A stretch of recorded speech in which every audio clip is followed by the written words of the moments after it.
치유 공동체라는 제목으로 함께 하나님의 말씀의 은혜를 나누고자 합니다. 지난 4일에 서울 남부지방법원에서 열린 한 유명인의 보복운전 혐의 관련 선고 공판 현장이 공개가 되었죠. 저도 좋아하고 잘 아는 배우인데 무슨 일인가 자세히 살펴보니까 운전 중에 앞 차량이 자기 진로를 방해하자 그 차량을 추월한 뒤에 급제동을 해가지고 교통사고를 유발할 뻔하고 또 욕설을 한 혐의로 재판에 넘겨졌다는 거예요. 결국 재판부로부터 징역 6개월, 집행유예 2년을 선고받았습니다. 이 사람 얼마나 화가 났는지, 아니 추돌 후에 피해 차량이 도주하려는 것을 막기만 했다, 연예인 생활을 접게 해주겠다는 식으로 협박을 하길래 손가락 요거로 맞받아 쳤을 뿐이다. 그러면서 선고 후에도 나는 그 사람 용서 못한다, 아주 불쾌감을 드러내는 그 배우를 보면서 야, 참 용서하는 거, 합의 이루는 거 얼마나 어려울까. 그리고 또 이분의 마음이 얼마나 힘들까. 그를 지켜보는 아내와 가족들은 또 얼마나 힘들까. 조금만 자존심 그때 좀 죽였으면 됐을걸. 참 이런 소식들을 씁쓸하게 했습니다. 이런 사건들이 비일비재합니다. 반면에 저를 정말 웃음 짓게 하고 흐뭇하게 한 또 사건이 있었어요.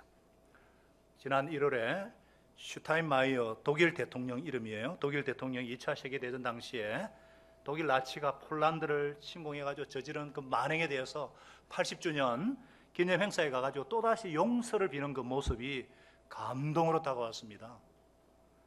아시겠지만 1939년 9월 1일에 폴란드 비엘룬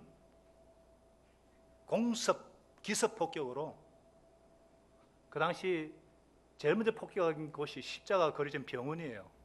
거기에 폭격을 시작으로 해가지고 5년 동안에 유대계 300만을 포함한 폴란드인 600만 명이 숨졌고 바르샤바는 폐허가 되었습니다. 독일은 그동안 정부와 민간 차원에서 전쟁 피해국에 대한 많은 배상을 해왔어요. 그리고 전쟁 범죄에 대한 사과도 계속 해왔습니다. 이날도 그는 대통령이 직접 독일의 압제에 희생된 폴란드인들에게 고개 숙여 용서를 구합니다, 그랬습니다. 그리고 지난달 25일에는요 이탈리아에서 열린 나치 민간인 학살 추모 행사에 참석해가지고 우리 독일인은 나치 범죄에 대한 어떤 책임을 져야 되는지 잘 알고 있고 독일의 책임은 정결되지 않습니다, 그랬어요. 그리고 독일의 전쟁 범죄에 대한 정말 계속해서 부끄러울 뿐이라고 계속 사과와 용서를 구했어요. 독일 외교장관을 비롯해서 메르켈 총리까지 사과와 용서를 구하는 이 독일에 대해서 이 폴란드 두다 대통령은 정말 도덕적인, 물질적인 배상은 많이 받을 뿐 아니라 도덕적인 배상이라면서 과거사를 사죄하는 이 독일의 태도가 양국 우정에 기여할 것이라고 크게 평가를 했습니다. 큰 잘못을 저지른 이 독일이 지금 왜 이렇게 인정을 받는 나라가 되었는지 이해가 되었습니다. 하나님은 회개하는 자의 편이고 용서하는 자의 편입니다. 저와 여러분은 어떻습니까? 회개에 빠르고 용서하기에 용감한 사람들입니까? 아니면 하나님을 믿는다고 하면서 엄밀한 죄를 회개하지도 않고 또 나에게 상처 준 사람을 용서하지 못해 고통받고 있지는 않는지요? 그리스도인은 값없이 하나님의 용서를 경험한 사람입니다. 죄로 인해서 천벌받아 마땅한데 이런 우리를 대신해서 예수 그리스도께서 천벌을 받으심으로 모든 죄값을 다 지불하시고 용서해 주셨습니다. 아버지여, 저들을 용서해 주옵소서. 저들은 자기들이 하는 것을 알지 못함입니다. 이 용서, 예수님의 용서 때문에 저와 여러분이 이 자리에 있는 줄로 믿습니다.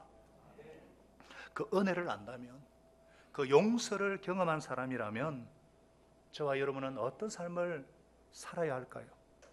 또 그런 은혜를 아는 사람들이 모여있는 교회는 어떠해야 될까? 여러분, 교회는요 치유 공동체입니다. 그래서 교회를 병원이다 이렇게 말하고 있어요. 육신의 질병이 있는 사람들, 정신적으로 영적으로 상처받은 사람들이 와서 치유받는 치유 공동체가 교회입니다. 교회는 치유 공동체일 뿐만 아니라 또한 사명 공동체입니다. 사탄과 죄가 지배하는 이 세상에서 신음하는 사람들을 구출해내서 하나님의 자녀로 만드는 이 아름다운 사명을 위해 부름받은 사명 공동체가 바로 교회입니다. 그래서 교회는 훈련소라고도 말하는 것입니다. 우리가 교회를 이해할 때 이 사명 공동체, 이 치유 공동체 두 가지가 균형을 이루어야 됩니다. 치유 공동체만 강조하면요, 아주 이기적인 크리스찬들, 나약한 크리스찬들만 양산하게 됩니다. 반면에 사명 공동체만 강조하게 되면 교회 생활이 메마르고 사역자들이 탈진 상태에 빠지기가 쉽습니다. 균형을 이루어야 됩니다. 신약 성경에 나오는 교회들은 모두가 그랬습니다. 우리 미래로 교회는, 우리 교회는 그 누구보다도 예수 그리스도의 용서의 은혜를 경험한 사람들이 예수님의 사랑으로, 하나님의 사랑으로, 그 사랑으로 용서하고 섬기는 치유 공동체인 줄로 믿습니다. 그렇다면 치유 공동체로서 우리 교회가, 저와 여러분이 해야 될 일이 무엇일까요? 오늘 주님의 음성을 들어보십시다. 그것은 바로 첫째로 서로 바로 잡아주라는 거예요. 다 같이요, 서로 바로 잡아주라. 이게 무슨 말일까요? 누가 잘못했으면 이것을 충고하고 바로 잡아줘야 된다는 것입니다. 15절은 말씀하고 있죠. 네 형제가 너에게 죄를 짓거든 가서 단둘이 있는 자리에서 그에게 충고하여라. 우리는요, 어떤 사람이 혹은 나에게 혹은 어떤 공동체나 이웃에게 죄를 지으면 보통은 그냥 넘어갑니다. 그냥 넘어가요. 근본 문제가 이기심 때문에. 뭐 내 문제도 아닌데, 아유, 사람하고 부딪히는 거 아유, 싫어. 이래서 그냥 넘어가고 싶은 강한 충동이 있죠. 복잡한 거 싫어하면서. 그러나 예수님은 도전해야 된다 이렇게 말씀하고 있어요. 왜냐? 죄는 언제든지 파괴를 가져옵니다. 죄는요, 가정을 파괴시키고요, 목장을 파괴시키고 공동체를 파괴시키고 사회를 파괴시켜버립니다. 그냥 넘어가는 것은 사랑이 아니에요. 그래서 예수님은 가서 단둘이 있는 자리에서 충고하라 그랬어요. 그런데 우리는 자꾸 거꾸로 하기 쉽습니다. 어떤 사람이 죄를 지었다 싶으면 그 사람에게 찾아가지 않고 딴 사람한테 가서 얘기를 해요. 뭐라 카더라 했었고, 그러고 막 옮기고 말이에요. 막 검증되지 않은 것을 딴 사람한테 얘기하지 말고 본인에게 직접 가서 충고하라는 거예요. 그런데 그 충고도, 그 도전도 회복을 목표로 해야 된다는 겁니다. 15절 하반절에 말씀하고 있죠. 그가 너의 말을 들으면 형제를 얻은 것이다. 회복이 목적이에요. 그런데 많은 경우에 막 도전하고 충고한다고 막 정죄하고 야단치고 막 이러기가 쉬워요. 그러면 안 된다는 거예요. 이렇게 충고하는 목적은, 도전하는 목적은 죄로 인해서 자신도 파괴시키고 공동체도 파괴시키니까, 그래서 정말 그 사람을 살리기 위해서 회복이 목적이기 때문에, 그래서 방법이나 자세가 굉장히 중요합니다. 여기에 대해서 갈라디아서 6장 1절은 이렇게 말씀합니다. 우리 다 같이 읽겠습니다. 시작. 형제 자매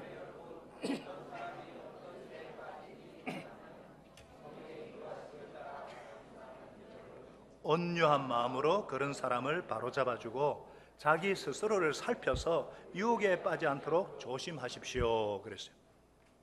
그러니까 어떤 사람이 어떤 죄에 빠진 일이 있으면은 바로 잡아줘야 된다는 거예요. 근데 두 가지 자세가 필요하죠, 그렇죠? 온유와 겸손이에요. 정죄하는 자세로 안 됩니다. 책망한다든가 언성을 높인다든가 혈기 부리는 것은 전혀 도움이 안 됩니다. 격한 표현은 피해야 되고 음성은 낮아야 되고 표정은 풀려야 됩니다. 그렇다고 내가 지금 이 사람을 바로잡아주고 있다면서 내가 이 사람보다 낫다는 게 아니에요. 나도 그런 상황이 되면 똑같은 실수, 똑같은 잘못을 할 수 있다는 거예요. 내가 하나님의 은혜 때문이지. 그러면서 겸손한 마음으로, 우월감은 안 됩니다. 그런 사람 있잖아요. 나는 그 사람 왜 그런지 모르겠어. 이런 사람은 자격 상실입니다. 먼저 이해가 돼야죠. 이해가. 그 사람 왜 그런지 모르겠어 이러면은요, 이미 벌써 판단하고 이미 벌써 그렇게 되는 거예요. 나도 얼마든지 내가 여건만 조성이 안 됐을 뿐이 나도 얼마든지 범죄할 수 있다는 그런 사람만이 겸손과 온유한 마음으로 잡아줄 수 있는 거예요. 제일 중요한 것은 마음에 분노가 있으면 안 됩니다. 분노가 있으면 반드시 이것이 격정으로, 정죄로, 질책으로 표현이 됩니다. 해보은커녕 더 깊은 상처를 주고요, 오히려 공동체가 더 큰 손해를 가져옵니다. 분노가 있는 동안에는 바로잡아줄 생각하지 마시고 가만히 있는 것이 좋습니다. 어떻게 해요? 가만히 있다 그래가지고 가만히 있는 게 아니고 기도하는 거예요. 기도. 그래서 내 마음속에 모든 분노가 없어지고 정말 죄로 인해서 그 사람과 공동체 이웃에게 다치게 되는 그 사람에 대한 연민의 마음, 안타까움, 사랑의 마음이 있을 때에 그때 바로 잡아주는 거예요. 그래서 성령의 인도하심을 따라 사는 여러분은 그랬어요. 정말 기도로 성령 충만해가지고, 그래 분명히 저 사람이 잘못하고 있다는 걸 안다 할지라도 그런 마음이 없으면 먼저 기도해야 된다는 거예요. 그래서 분노가 가라앉아지고 정말 연민의 마음, 이 주님의 마음이 생길 때까지 기다린 후에 바로 잡아 줘야 된다는 것입니다. 이런 과정이 너무 복잡하니까, 어쩌면 너무 힘드니까 그래서 그냥 두는 것 같아요. 막 좋은 게 그러면서 절대 좋은 게 아닙니다. 사랑의 공동체, 치유의 공동체라면은 반드시 죄로 인해서 자기를 파괴시키고 공동체를 파괴시키는 사람이 있다면은 바로 잡아줘야 돼요. 그런데 이때 더 중요한 자세가 있습니다. 객관성을 유지한다. 다 같이요. 객관성을 유지한다. 16절은 말씀하고 있잖아요.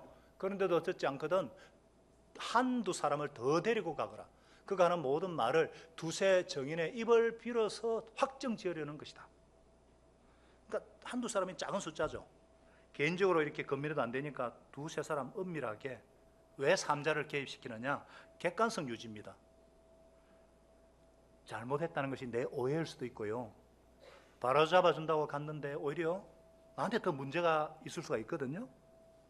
하나님은 어려우신 분이시기 때문에 공평과 객관적인 재판에 관심이 많아요. 그래서 구약의 신명기 19장 15절에는요 어떤 잘못이나 어떤 범죄라도 한 사람의 증언만으로는 확정할 수 없다. 두세 사람의 증언이 있어야만 그 일을 확정할 수 있다. 이렇게 율법으로 말하고 있죠.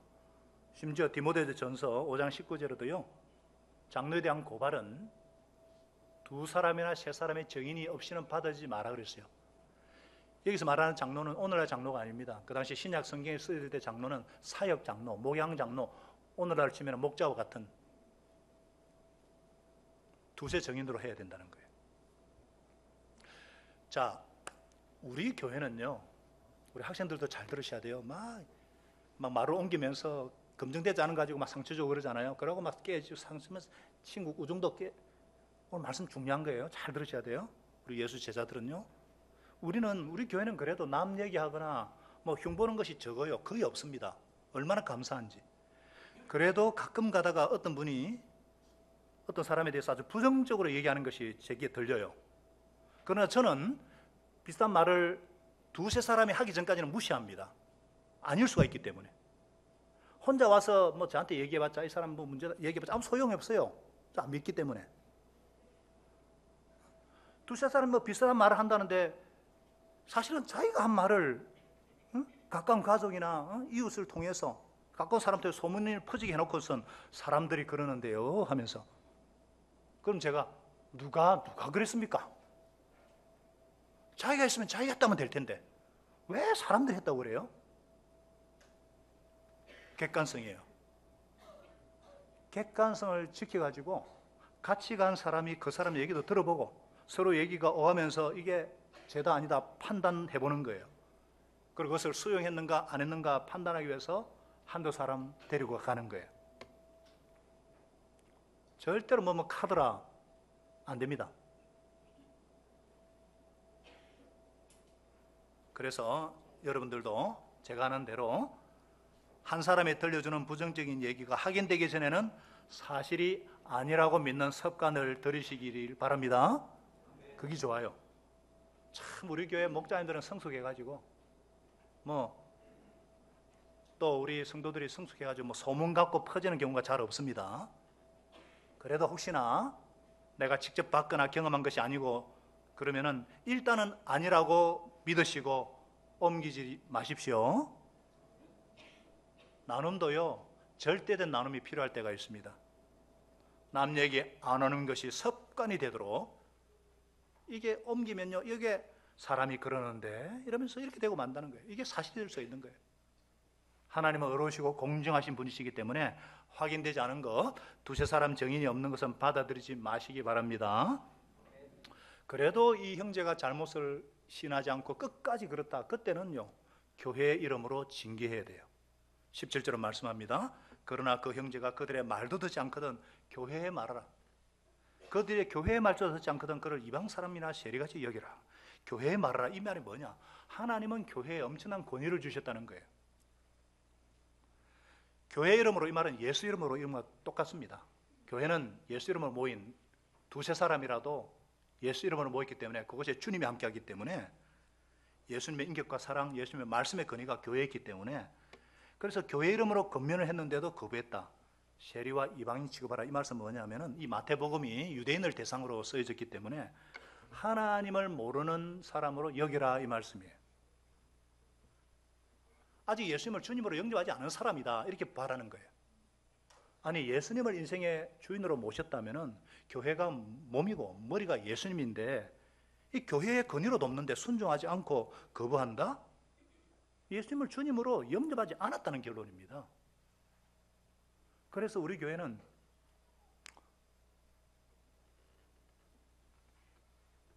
계속해서 이제 그런 교회의 권위를 받아들이지 않는다, 뭐 그럼 주방을 빼버려요. 회원교인과 사역에서도 뺍니다. 아마 이런 얘기 들으면 충격받는 분이 계실 건데, 6개월 이상 혹은 1년 이상이 교회 예배 안 들어온다, 어디 뭐 특별한 목적이 아니라, 그러면 주방을 빼요, 사무실에서. 충격으로 들리십니까? 아니죠. 교회는요, 이런 분들은 교회에 권위가 있다는 걸 모르기 때문입니다. 아니, 그렇지 않습니까? 예배 늦게 오고 뭐 맡은 일이 있는데 쉽게 그만둔다. 교회에 대한 권위에 대한 의식이 약해서 그렇습니다. 아니, 회사에서는 시간을 그렇게 잘 지키고 말을 왜 잘 듣습니까? 안 들으면 해고당하니까. 학교는 왜 수업 시간을 그렇게 칼같이 지키고 선생님 말씀 잘 들어요? 안 들으면 정학 처분 당하니까. 안 그러면 퇴학 조치되니까. 군대에서는요, 제가 가보니까, 예, 알겠습니다, 아주 상관의 말을 잘 들어요. 왜 이렇게 상관의 말을 잘 듣는가? 안 들으면 영창 가니까. 근데 교회는요, 교회는 뭐 내가 하고 싶은 대로 하고 뭐든지 나를 수용해야 된다? 아니요. 여러분, 교회가 얼마나 권위가 높은지 아십니까? 회장보다 더 높은 분이 하나님이세요. 대학 총장보다 더 높으신 분이 하나님이세요. 사령관보다 더 높으신 분이 누구? 하나님이세요. 우리 예수님이세요. 그거를 아는 분이 그러면 안 된다는 거죠. 우리 청소년들도 있고 초등 우리 어린이 목자들도 많으신데, 그럼 어떻게 될까? 교육 목자, 우리 사역자들 말씀 잘 들으셔야 돼요. 교회의 말씀을 잘 들으셔야 돼요. 저와 여러분이 먼저 본을 보일 수 있기를 바랍니다. 우리 자녀들은 보고 배운 대로 합니다. 하나님께서 교회에 어떤 권위를 주셨는가? 그게 18절부터 20절까지예요. 내가 진정으로 너에게 말한다. 무엇이든지 너희가 땅에서 매는 것은 하늘에서 매일 것이다. 땅에서 푸는 것은 하늘에서도 풀릴 것이다. 이 말씀은 뭐냐? 교회가 결정했으면 하나님도 인가해 주겠다. 하나님의 결정처럼 해주겠다. 그런 말씀이에요. 대단한 권위입니다. 19절은 또 말씀하죠. 진정으로 거듭 너에게 말한다. 이게 베드로의 신앙 고백 후에 말씀하시고 또 지금 18장에 또 말씀하고 있거든요. 거듭. 땅에서 너희 가운데 두 사람이 합심해서 무슨 일인지 구하면 하늘에 계신 내 아버지께서 그들에게 이루어 주실 것이다. 자, 두 사람이라 그랬죠? 아주 작은 숫자의 사람이죠. 이게 교회예요, 교회. 여러분, 교회는 이런 예배당 건물이 아닙니다. 조직이 아닙니다. 예수님을 그리스도로 주요 고백한 사람이 2명만 있으면 교회예요. 그래서 아무리 작은 교회 2명, 10명이 모이는 교회라도 그 교회 이름으로 구하면 들어주시겠다는 거예요. 할렐루야. 그래서 목장의 합심기도가 그리 중요합니다. 개인기도도 중요하고 우리가 주일날 모여서 합심기도하는 이유가 여기에 근거하는 거예요. 20절은 말씀합니다. 2-3사람이 내 이름으로 모였는 자리 거기에 내가 그들 가운데 있다. 아무리 작은 교회랄지라도 주님이 계신 그곳에 그래서 인도하신다. 이것이 교회에 주신 권위입니다. 교회 이름으로, 예수 이름으로 같은 권위라는 것입니다. 이방인과 세리처럼 여기라 이 말은 왕따시키라는 말이 아니에요.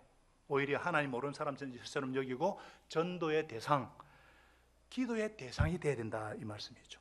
진짜 믿도록.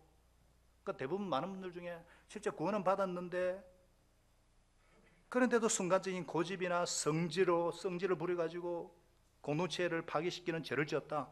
정말 회개하고 뉘우치고 회복되게 해달라는 것이 징계의 목적입니다.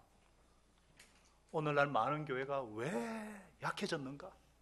왜 약해졌는가? 죄를 지었는데 묵과하고 넘어가서 그래요. 교회가 징계가 사라진 그때부터 교회가 약해지는 거예요.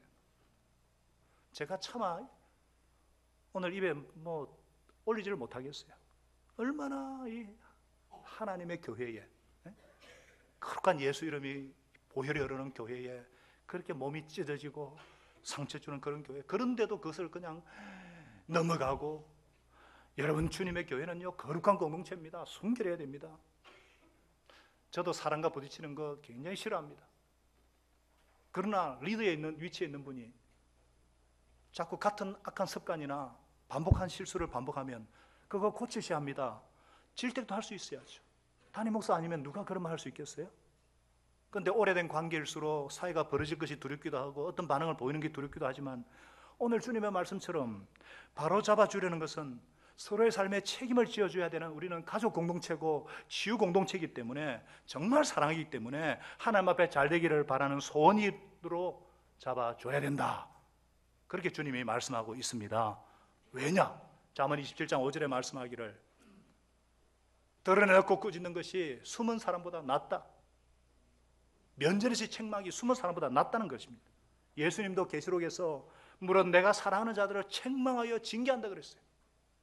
그래서 우리가 반복된 어떤 실수나 죄가 있을 때 그냥 넘어가지 말고 정말 주님께서 가르친 방법 그대로 직접 가서 말하고 또 건면하고, 그래도 아니면 2-3사람으로 그래서 건면하고, 아니면 정말 교회 이름으로, 그래서 우리가 거룩한 치유 공동체로 하나님께 더욱더 쓰임받기를 예수님 이름으로 축원합니다. 두 번째, 치유 공동체는요 서로 용서한다. 다 같이요. 서로 용서한다. 가장 중요한 거예요. 치유 공동체 밑바닥에 깔려있는 것이 뭐냐? 용서입니다. 용서. 이 용서에 관한 말씀은 베드로의 질문으로 시작되는데, 죄에 대해서 막 이렇게 권민 얘기가 베드로가 듣고 있다가 주님, 내 형제가 나에게 자꾸 죄를 지으면 내가 몇 번이나 용서해 줘야 됩니까? 7번까지 해야 합니까? 그 당시 유대인들은 3번까지만 했거든요. 3번도 대단한 겁니다. 여러분, 우리들에 비하면 대단한 거예요. 우리는 말 한 번에 삐치고 다시는 너하고 얘기하는 바라 다 그리 잡고, 한번 상처받으면 그걸로 관계를 끊어버리는데 유대인들은 3번이에요. 대단하죠. 근데 베드로는 7번이라 얘기했어요. 7번. 그래가지고 속으로 7번으로 해줘야 됩니까? 이러면서 속으로는 야 베드로, 너는 역시 이런 칭찬을 기대했는데, 예수님이 충격적 말씀하는 거예요. 7번만이 아니라 70번에 7번이라도 해야 된다. 이 말은 몇 번이에요? 70번이니까 70번에 7번이니까 77, 49, 490번이에요. 그러니까 490번은 되고 491번은 안 된다 이 말이 아니고, 끊임없이 용서해 주라는 겁니다. 왜냐? 용서는 횟수가 아니라 태도이기 때문입니다. 내가 너 한 번 용서해 줬다, 2번, 3번, 이게 아니에요. 태도입니다. 태도. 우리 삶의 태도라는 거예요. 왜 그런가? 용서는 우리에게 자유를 주기 때문에. 크리스찬의 가장 큰 특징이 뭐예요? 자유함 아닙니까? 자유함. 진리가 주는 자유, 주의 영이 있는 곳에 자유. 그런데 이 자유를 빼앗아가는 게 뭐냐? 용서예요. 용서하지 못하면은요, 용서를 못하면 내가 그 사람의 노예가 되어버립니다. 나를 상처 준 그 사람 내가 용서하지 못하면요, 내가 운전하다가도 설거지 하다가도 계속 그 사람만 생각하고 있는 거예요. 여러분, 복수에 대한 인간의 창의력은 놀랍습니다. 제가 그 얘기 못하겠어요. 어떻게 내가 저 씹을까? 어떻게 저 상처 줄까? 기발해요. 그런데 가만히 보면 내가 노예가 되고 있는 거예요. 맨날 그 생각만 하고 있는 거예요. 아니, 가족 생각하고 애인 생각하면 엔돌핀이 콸콸콸 흘러나올 건데, 내가 용서하지 못한 그 사람 생각하면요, 잠이 안 오고 위궤양에 혈압은 높아지고 암이 유발됩니다. 빨리 죽어버려요. 용서 못하는 그 사람이 있으면 내가 그 사람의 노예가 되는 거예요. 생각뿐 아닙니다. 생활까지 노예가 되고 지배가 되고요. 예를 들어 볼까요? 내가 교회 안에서 그런 사람이 많이 있다. 무슨 일을 하려고 해도 그 사람이 미리 그 일을 하고 있으면요, 하고 싶어도 안 해요. 초대받아도요, 그 사람도 같이 초대받았다 안 가요. 누구하고 친했던 사람도 그 사람하고 친하다는 말하는 바람에 나도 괜히 그 관계마저 멀어져요. 내가 싫어하는 누구랑 좋아한다, 나도 그렇잖아요. 세상에 이런 손해가 어디 있어요? 내가 미워하는 그 사람은요, 그것도 모르고요, 밥만 잘 먹고 잠만 잘 자는데, 내만 이게 무슨 꼴이에요? 내만 이게 하나님의 백성이 할 일이 아니라는 거예요. 그래서 따라하겠습니다. 내가 자유로워지기 위해서, 내가 행복해지기 위해서 용서하자. 우리가요, 용서에 대한 가장 큰 이유는 우리의 구원이 달려있기 때문입니다. 뭐라고요? 구원이 달려있어요. 구원이. 형제를 용서하지 못하면 나도 용서받지 못합니다. 다 같이요. 형제를 용서하지 못하면 나도 용서받지 못합니다. 오늘 21절부터 예수님의 비유가 1만 달란트 탕감받은 종의 비유가 바로 그 얘기예요. 21절을 보세요. 하늘나라, 천국은요, 마치 자기 종들과 계산을 하려고 하는 어떤 임금, 왕과 같아요. 여기서 말하는 종은 노예가 아닙니다. 어떤 신하, 고관 대작이에요. 이 왕이 셈을 했는데 이 신하가 나라에 큰 잘못을 했는데 1만 달란트 빚을 졌어요. 1만 달란트가 얼마냐? 6천 데나리온인데, 그럼 데나리온은 얼마냐? 그 당시 1데나리온은 노동자 하루 품삯이니까 6천이니까 오늘날 하루 노가다만 열심히 해도 10만 원입니다. 채소 잡아도. 알바 비싸잖아요, 시급이. 그죠? 하루니까요, 하루. 최소한 8만 원, 10만 원, 12만 원. 그러니까 1만 달란트는 6조예요, 6조. 놀라지도 않죠? 뭐 6억 정도가 아니고 6조. 계산을 못 한다는 거예요, 이거는 도저히 갚을 수 없는 액수예요. 그래서 자신과 아내와 자녀들밖에 다 팔아서 갚으라 그러니까 이 막 무릎을 꿇고 왕이시여 살려주시옵소서, 주여 나는 도저히 안 되면 울고불고 난리치니까 이 왕이 척은히 여겨가지고 가엾어가지고 빚을 한꺼번에 탕감시켜버렸어요. 와, 세상에 이런 왕이 어디 있어요?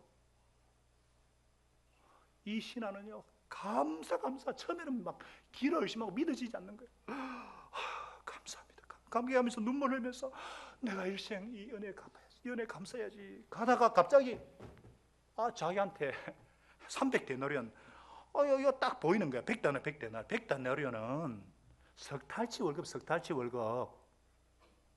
그런데도 자기가 1만 달란트 6조 탕감한 거 잊어버리고, 내놔라 이놈아, 멱살을 잡고 흔들니까 내게 빚을 갚으라 그러니까 이 사람이 여보 걔 좀 참아주게, 내가 갚겠네. 요건 가능해요. 1만 달란트는 불가능인데 100달러는 가능해요. 그런데도 이 신하가요, 들어주지 않고 막 고소해가지고 감옥에 넣어버리니까 이것을 듣고 막 그 왕한테 얘기하니까 노고해가지고, 내가 너를 불쌍히 여긴 것처럼 너도 네 동료를 불쌍히 여기면 마땅하지 않느냐.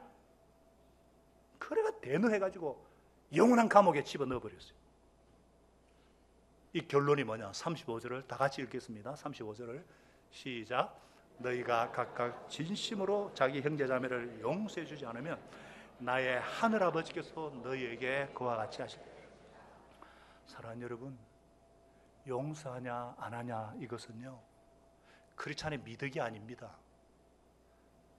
우리는 자칫 용서를 미덕으로 생각하는 경향이 있는데, 미덕은요, 해도 되고 안 해도 되고 그건 선택이에요. 용서는 미덕이 아니에요. 용서는 우리 구원의 기초라는 거예요. 우리 구원의 근원이라는 거예요. 왜 그런가?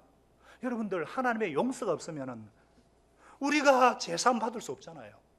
우리가 이 자리에 있을 수 없잖아요. 하나님의 용서가 없으면 우리가 구원받을 수 없고, 하나님의 용서가 없으면 내가 하나님의 자녀가 될 수 없고, 하나님의 용서가 없으면 내가 천국에 가지 못하죠.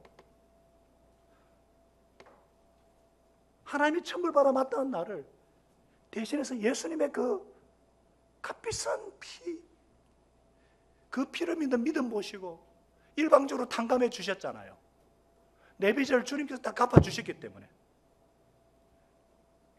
이런 용서, 하나님의 용서를 내가 받았는데 이것이 내 것이냐 아니냐 어떻게 알 수 있는가? 내가 이웃을 용서하느냐 안 하느냐를 통해서 증명이 된다는 거예요. 그래서 우리가 잘 아는 예수님이 가르쳐주신 기도, 주 기도문에 보면 마태복음 6장 12절에 예수님 뭐라 그랬습니까? 우리가 우리에게 죄 지은 사람을 용서하여 준 것 같이 우리의 죄를 용서하여 주시고. 이게 무슨 말씀이에요? 얼핏 하나님의 용서, 주님의 용서가 우리가 이웃을 용서하냐 아니냐에 달려있는 것처럼 보이지만 그 말씀이 아니에요. 내가 이웃을 용서하지 못하면 내가 하나님께 용서받지 못했다는 그런 의미입니다. 그래서 이것을 다시 한번 6장 14, 15절에 주님이 말씀하고 있잖아요. 너희가 남의 잘못을 용서해 주면 너희 하늘 아버지께서 너희의 죄를 용서해 주실 것이다. 그러나 너희가 남을 용서해 주지 않으면 너희 아버지께서 너희의 잘못을 용서해 주지 않을 것이다. 이 말씀은 뭐예요? 여러분, 우리 주위에 하나님께서 내 죄를 용서해 주셨다는 것을 못 믿는 분들이 있습니다. 예수님의 제3의 은혜를 확신하지 못하는 분이 있어요. 그런 분들이 어떤 분들이냐? 나는 저 사람만은 용서 못해, 이런 마음을 갖고 있는 사람들입니다. 내가 용서하지 못할 사람이 있다는 것은 하나님의 용서를 믿을 수 없다는 것과 같죠. 믿지 못하면 용서받지 못하는데, 내가 정말 하나님께 용서를 받았고 내 죄를 용서하며 회개하면 하나님이 용서해 주시라는 확신은 내가 이웃을 용서함으로 나타난다는 것입니다. 그래서 요한일서 4장 20절에는 뭐라 그랬습니까? 같이 읽겠습니다. 시작. 누가 하나님을 사랑한다고 하면서 자기 형제 자매를 미워하면 그는 거짓말장이라는 거예요. 보이는 자기 형제를 사랑하지 않는 사람이 보이지 않는 하나님을 사랑할 수 없다. 그러니까 하나님과 이웃과의 관계가 똑같다는 거예요. 하나님의 용서를 못 믿는 사람은 이웃도 용서 못하는 거예요. 하나님의 용서를 확신하는 사람은 내가 용서받은 자인데, 그런 사람은요, 나는 이 사람만은 용서 못해, 그런 사람이 없어요. 왜? 지금 그 말씀하고 있잖아요. 예수님께서 내가 1만 달란트 탕감 받았는데,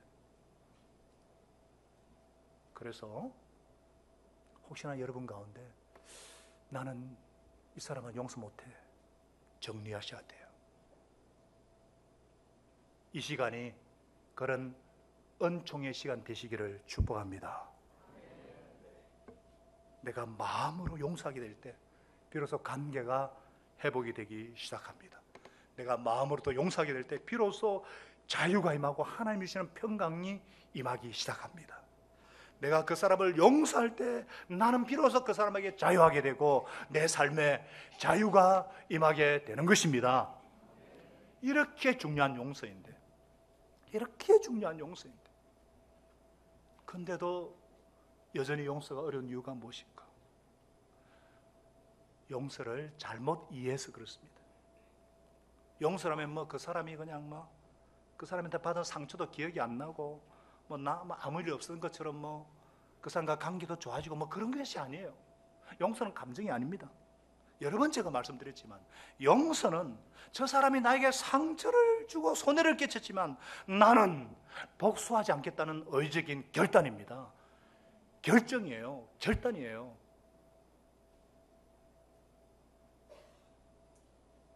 아직도 마음에 상처가 남아있고 그 사람한테 당한 기억이 생생하고 아직도 그 사람과 관계가 어색하지만, 저 친구와 관계가 어색하지만 그럼에도 불구하고 나는 복수하지 않겠다.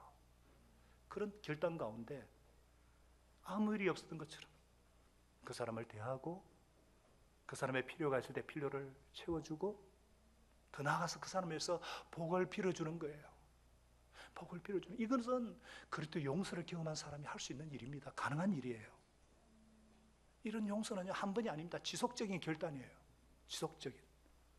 그래서 빌어도 채워주고 복을 빌어다 주면은 점점 내 상처도 치유가 되고 기억도 점점 희미해지고 그 사람이 좋아질 수 있는 것입니다. 그래서 로마서 12장 20절에 이렇게 말씀하고 있죠. 네 원수가 줄이거든 먹을 것을 주고 목마르거든 마실 것을 주라. 그렇게 하는 것이 내가 그의 머리 위에다가 숯불이 얼마나 뜨거워요. 숯불을 쌓는 셈이 될 것이다. 원수를 미치고 환장하게 만드는 거예요. 이것이 바로 주님의 방법이에요. 원수인 나를 위해서 고통과 저주의 십자가를 지면서 용서의 기도를 드리셨잖아요. 왜? 뭐 때문에? 나 같은 제가 거기서 확 꼬꾸라졌잖아요. 거기서 비로소 저에게 상처 준.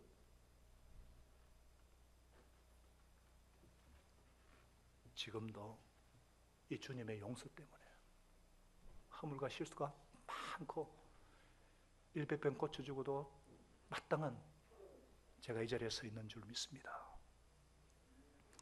저와 여러분이 이 일만 당하듯 탕감받은 주님의 용서를 경험한, 주님의 사랑을 경험했다면 용서하지 않을 수 없어요. 그럼에도 내 용서를 만일에 가서 이렇게 받아들이지 않을 때는요, 그건 기다려야 돼요. 그때까지 마음 준비될 때 기다려야죠. 막 상대방이 준비되지 않았는데 막 이렇게 화해하려고 섣불리 덤비다가는 관계성이 더 악화될 수 있어요. 내 편에서 최선을 다했다면 그 다음은 하나님의 몫이에요. 하나님께 맡겨야 됩니다. 나는 그로부터 그냥 자유하는 거예요. 사랑하는 여러분, 내가 주님으로 받은 이 엄청난 용서, 이 엄청난 은혜를 안다면 형제가 나에게 상처 준 거 나의 깊은 손에 용서할 수가 있지 않겠습니까? 용서는 상처를 치유하고 깨어진 관계를 회복시키는 놀라운 능력이 있습니다. 용서는 선택이 아니라 결단입니다. 하나님이 도와주십니다. 오늘 이 시간에 내 마음에 걸리는 누군가가 있다면 용서하기로 선포합니다. 주님의 십자가를 사랑을 경험했다면 내가 용서하지 못할 사람이 없습니다. 저와 여러분이 진정으로 용서 입은 치유자로서 정말 하늘의 평강과 기쁨을 맛본 자로서 우리 교회가 용서와 사랑의 공동체, 진정 예수 제자로 충만한, 그래서 상처 주고 아파하는 세상을 치유하는 주님의 손과 발이 되게 하시기를 예수님의 이름으로 축원합니다. 오늘 우리 찬양 가운데, 말씀 가운데, 기도 가운데 용서하지 못해 이런 부분들을 정리하신 줄로 믿습니다. 선포합니다. 우리 주님께서 나를 용서하셨고 그 용서를 아는 자로서 알게 모르게 상처 주고 상처받은 모든 마음이 치유가 되고 회복이 되고 끊어버리고 평안한 마음으로 삶의 현장으로 돌아가십시다. 선한 일에 용기를 가지시며 악을 악으로 갚지 마십시다. 항상 연약한 자를 도우시며 병든 자를 찾아보시며 곤란당하는 이웃을 위로하십시다. 모든 사람을 존경하시며 주님께 봉사하고 주님을 사랑하십시다. 모든 일을 믿음과 사랑으로 행하시고 어떤 일에도 소망을 포기하지 마십시다. 그리고 거룩하신 성령님께 순종하여 기쁨과 감사의 생활을 해나가십시다. 우리 하나님 아버지는 저와 여러분을 항상 도와주실 것입니다. 지금은 아버지여 저희를 사하여 주옵소서. 자기들이 하는 것을 알지 못합니다.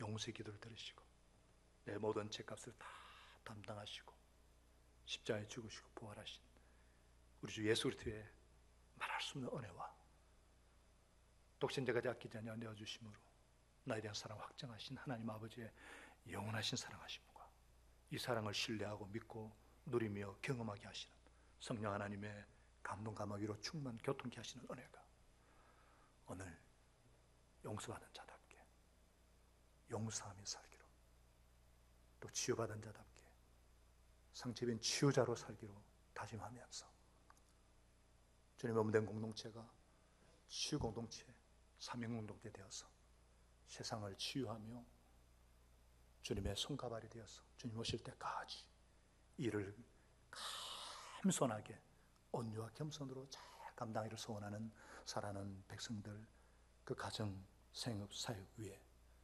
선교사들 위해 항상 함께 하시기를 간절히 축원하옵나이다. 아멘.